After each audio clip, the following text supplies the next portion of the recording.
Então, vamos continuar aqui agora, né? Nesse código novo aqui, o importante é entender esse fluxo daqui, ó. Após um post, nunca deixar a última requisição solicitada ser do tipo post, né?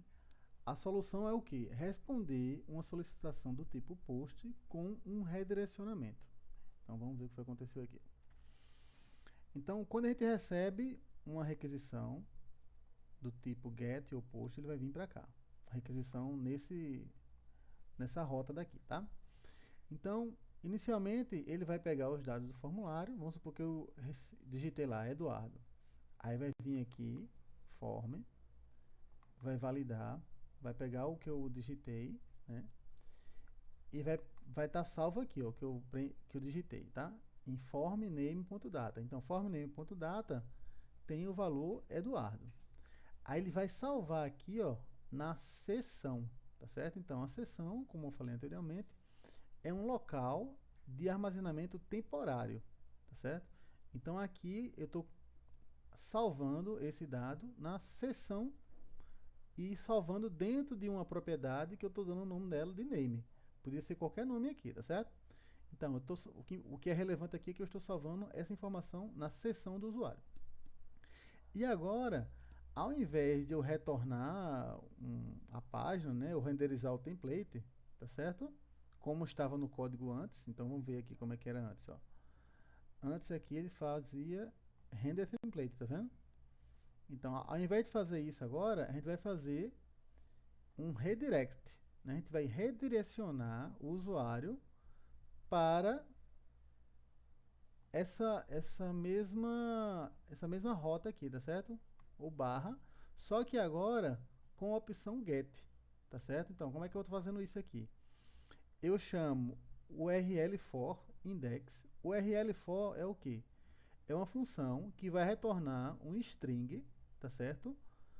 Para essa função. Então, esse URL for index, ele vai retornar barra, tá certo? Então aqui a ideia é redirecionar o usuário para o para esse mesmo local, né? Então aqui ele vai responder para o usuário, né, uma solicitação, né? A resposta dele vai ser uma resposta que tem um código de redirecionamento. O navegador, quando receber isso daqui, ele vai executar isso aqui novamente, tá certo? Então, uma vez que o fluxo do código chegou até aqui, esse código aqui não é executado, tá certo? Então, uma vez que o usuário é redirecionado aqui, o navegador vai realizar uma nova solicitação do tipo GET, e aí na nova solicitação, ele não vai mais estar validando é, a submissão, porque a submissão já ocorreu, tá? Aí agora ele vai vir aqui e vai renderizar o template, aquele mesmo template, o index, com o mesmo formulário, só que agora ó, o name ele vai pegar de onde ele salvou. Ele não tinha salvo aqui na seção, né? Então agora ele vai pegar o valor que ele salvou na seção, que ele salvou nesse variável name. Então o nome da pessoa vai estar salvo aqui. E aí ele vai renderizar o index, tá certo? E agora, quando o usuário atualiza a página, né, ele não vai dar mais aquela mensagem querendo enviar os dados novamente, tá certo? Então, essa foi a estratégia, né, do livro para possibilitar que o usuário atualize a página solicitar a atualização sempre, sem ter que enviar os dados novamente, tá certo? Bom, agora aquelas mensagens de flash, né, aquelas mensagenzinhas que aparecia lá. Então vamos verificar como é que ela funciona.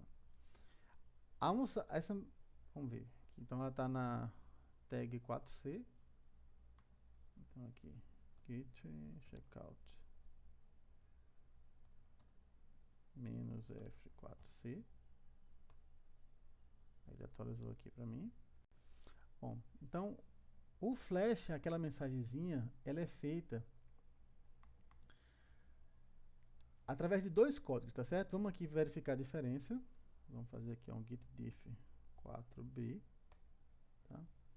Então aqui a gente vê que ele modificou, ó, dois arquivos, certo? Esse arquivo base.html e esse arquivo aqui que a gente está vendo, tá certo? O reload. Então aqui a modificação foi a seguinte: esse código aqui, esse flash, tá certo? A gente chama simplesmente assim, ó, flash, e passa um string, tá certo? Então esse string daqui, ele vai ser salvo num local que a gente vai utilizar ele depois, tá certo? Então a gente vai utilizar ele quando for renderizar aqui, ó. Vamos abrir aqui o arquivo base, aqui, ó. Então no template, a gente tem um template que renderiza a página, né, que mostra a página. Aqui é o conteúdo da página. Aí ele adicionou essa seção aqui, ó, esse trechozinho. Então aqui ele está dizendo, ó, para cada mensagem em getFlatMessages, então quando eu escrevo esse flash, ele vai gerar uma mensagenzinha, vai salvar o string aqui dentro, tá certo? Quer dizer, perdão, ele vai salvar num local que eu posso recuperar com essa função. Então aqui ele faz o seguinte, olha, para cada mensagem, porque pode ter mais uma mensagem, né? Então, isso aqui ele vai tornar uma lista, então ele vai executar um for aqui, ó, e vai desenhar isso daqui para cada mensagem. Esse código que está aqui, esse alerta, o alerta warning, esse button, tudo isso daqui, é aquele trechozinho que aparecia lá, que aparecia um botãozinho para a gente fechar. Vamos ver aqui como é que era. Vamos executar. Flask run -p8080. Então, preview. Vamos ver aqui. Então, se vocês lembram, né, quando eu colocava aqui, ó, Eduardo, dava um enter, ele aparecia isso daqui. Esse botãozinho aqui, ó, esse X, tá vendo? Quando eu aperto aqui, ó, todo esse código daqui, ele é feito nesse trecho, tá? Esse código é um código HTML, mas que é um daqueles códigos do Bootstrap, né, que a gente copia e cola, tá certo? Então, um daqueles códigos lá do Bootstrap que mostra como é que faz esse alerta, tá vendo? Então, se eu modificar aqui para a gente ver, ó, sucesso, opa, deixa eu ver aqui, sucesso, acho que é assim, sucesso, vou salvar e vamos ver se ele atualiza aqui pra gente, deixa eu ver aqui, Eduardo.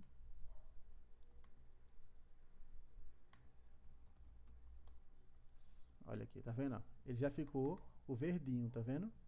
Então, isso daqui é apenas um código do Bootstrap, tá certo? Então, olha lá o manualzinho quando quiser fazer essa mensagem. Bom, então o importante aqui é o seguinte, é que ele tá fazendo um for para cada mensagem dessa e pega o texto da mensagem e coloca aqui dentro, tá certo? Então, isso aqui é exatamente esse componentezinho aqui, tá certo?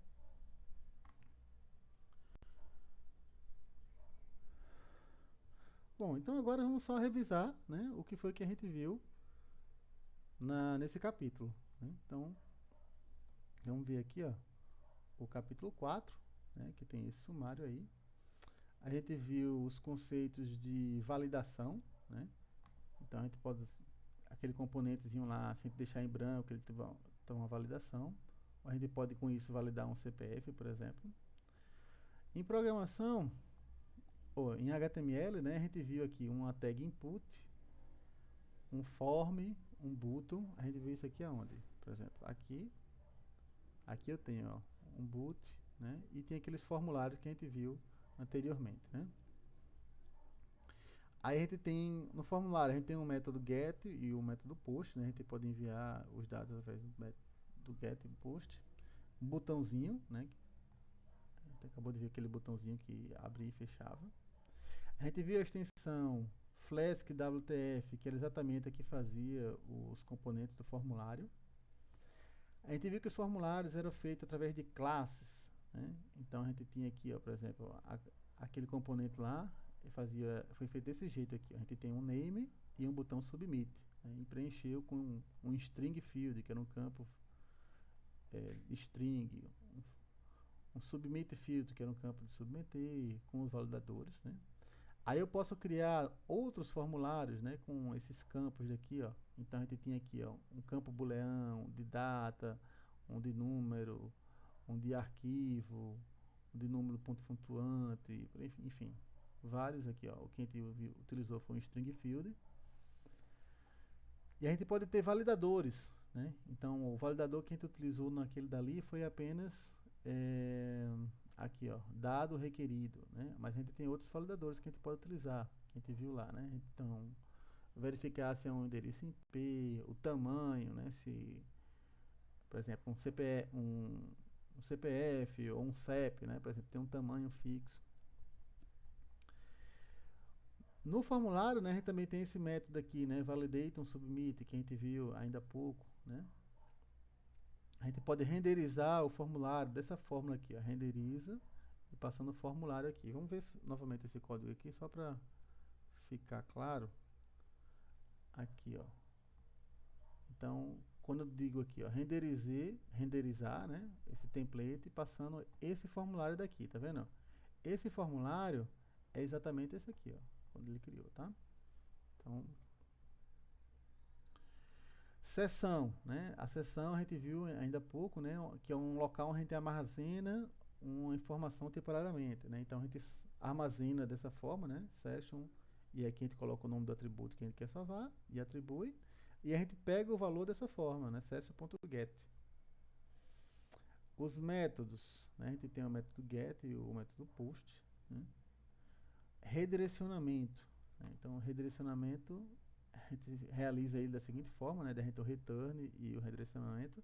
É importante entender que quando a gente retorna o redirecionamento, o código abaixo não é mais executado, tá certo?